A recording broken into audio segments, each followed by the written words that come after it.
Rain slashed against the tall glass windows of the Manhattan Cafe, drumming like restless fingers. Behind the counter, Sophie Carter wiped down a table, lost in the rhythm of her routine, until a man in a dark tailored suit cursed under his breath, slamming his laptop shut. $50 million, he muttered. Down the drain. The words froze her hand mid-motion. He looked like every Wall Street executive, polished, powerful, angry at the world, but the panic in his voice was different. On his laptop screen, 7 small windows flickered with faces arguing in different languages. German, Mandarin, French, Arabic. It was chaos. Sophie stepped closer before she could stop herself. Sir, do you need help? He looked up, startled. His eyes, warm brown but stormy with desperation, met hers. My translator quit halfway through the call, he said. If I don't close this deal in the next 10 minutes, I lose everything. What languages? She asked calmly. German, Mandarin, French. Honestly, it's impossible. Move, Sophie said, voice steady but commanding. You have 9 minutes to save your deal. Something in her tone made him stand. Sophie slipped into the chair, adjusted the headset, and faced the furious executives glaring from the screen. Mein Herren, das Missverständnis ist bedauerlich, she began fluently in German. The chaos paused. She switched seamlessly to Mandarin, her tone soft and respectful. Then French, Arabic, Portuguese, and English, all flowing like water, no hesitation. Behind her, the man, Alexander Nolan, CEO of a major tech firm, stood speechless. This barista, who had been wiping tables 5 minutes ago, was now commanding an international negotiation like a symphony conductor. The issue isn't distribution, Sophie explained in Mandarin, then instantly translated to German. It's the territorial exclusivity clause. Her fingers flew across the keyboard, correcting documents, clarifying terms, translating legal phrases in real time. Within 8 minutes, the tension had melted. Smiles replaced frowns on all 7 screens. Merci, mademoiselle. Who do we have the pleasure of speaking with? Asked the French investor. Sophie removed the headset slowly. No one important. Your associate will take it from here. She stood, handing the seat back to Alexander, whose expression was half awe, half disbelief. How? He began. My grandmother was a UN interpreter, she replied, tying her apron back on. I grew up between languages. She handed him a coffee. Your Mandarin needs work, by the way. The tone you used for buy actually means sell. Alexander let out a shaky laugh. You just saved me $50 million. Apparently. The usual? She asked, reaching for the oat milk. He blinked. You remembered? Of course. Double espresso, oat milk. You look like the type. When she turned away, he said softly, Wait. What's your name? Sophie. He repeated it slowly, tasting the syllables like something rare. I'm Alex. Do you work here every day? Monday to Friday. Afternoon shift. You studied translation? International Relations, NYU. Last semester. Masters aren't free, Alex. He smiled. You're remarkable. She shrugged. I just make coffee. But Alex knew that wasn't true. He'd met hundreds of brilliant people in boardrooms, but none who made the world fall quiet just by speaking. The next day, he came back. And the next. And the one after that. Every afternoon at 3, the millionaire in the navy suit appeared at the same corner table, laptop open, heart just a little less guarded. The next afternoon, at exactly 3 o'clock, Alex walked into Bean and Bloom, shaking off the drizzle from his suit. Sophie was behind the counter, typing furiously on her laptop between customers. Without looking up, she said, You're late. He smirked. Traffic on Lexington was murder. 3 minutes isn't late in New York time. She closed her computer. So, what language are we destroying today? Alex laughed, taking his usual seat. Mandarin. I want to actually learn this time. Dangerous ambition, she said, sliding into the chair opposite him. 2 hours minimum, no flirting, no excuses. I never flirt. You asked if coffee tastes better when I make it. That was market research. Sure, Wall Street Romeo.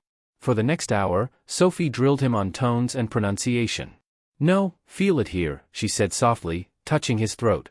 It vibrates from the chest, not the mouth. The contact lasted less than a second, but Alex's pulse quickened.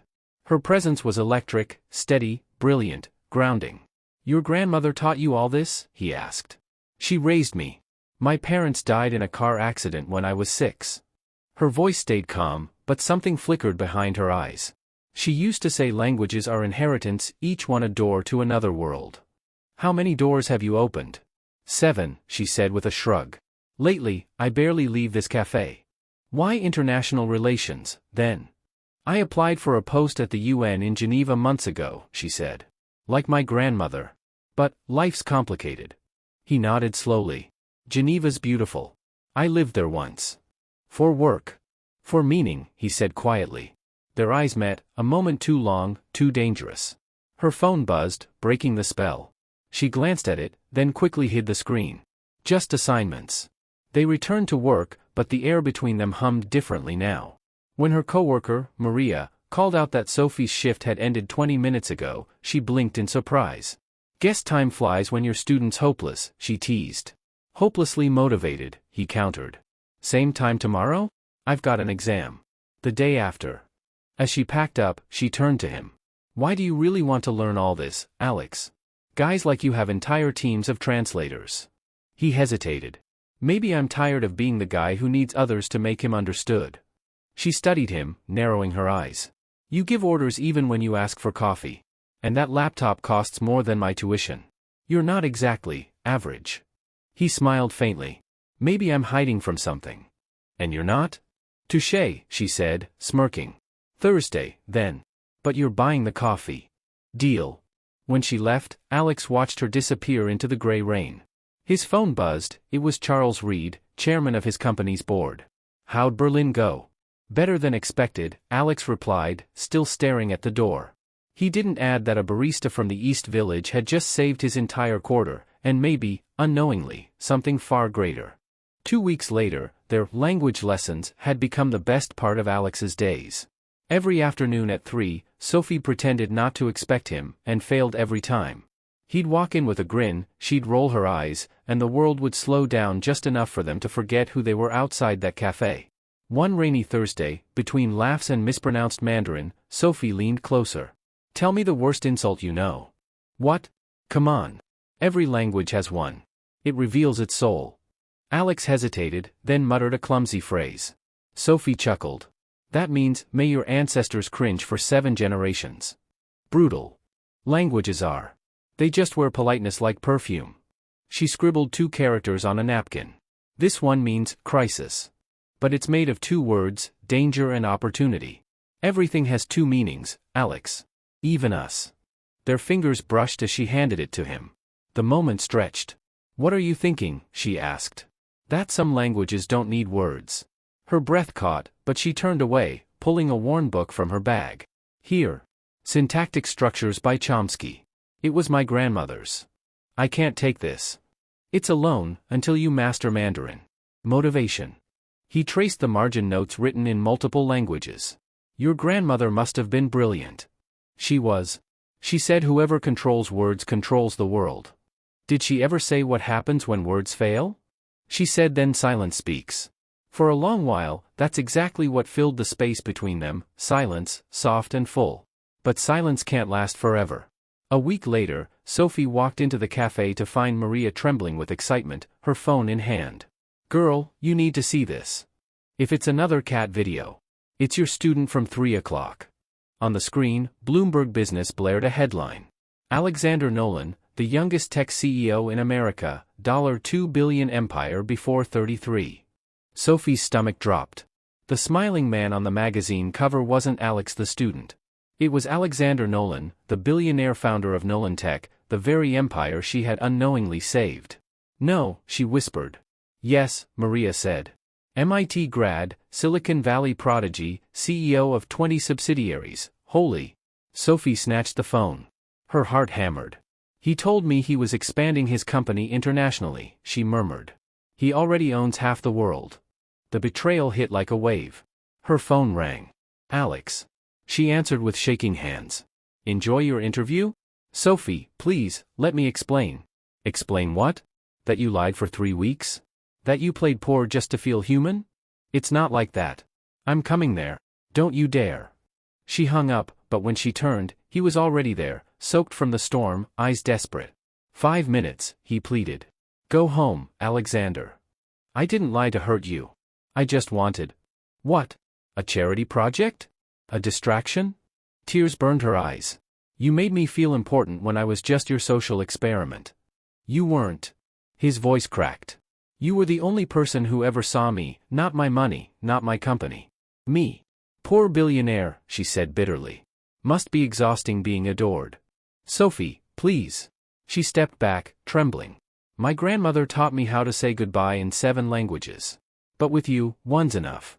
She turned and walked away, leaving him standing in the rain, surrounded by flashing cameras that had somehow found their way to the cafe.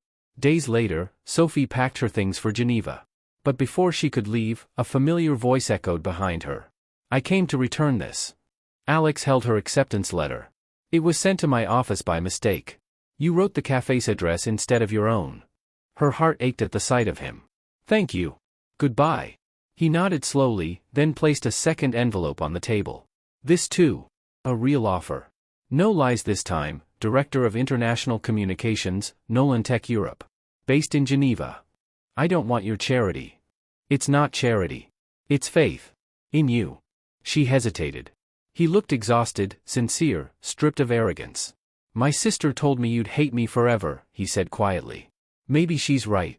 But if I ever meant anything to you, take this job. Not for me, for your dream. For your grandmother.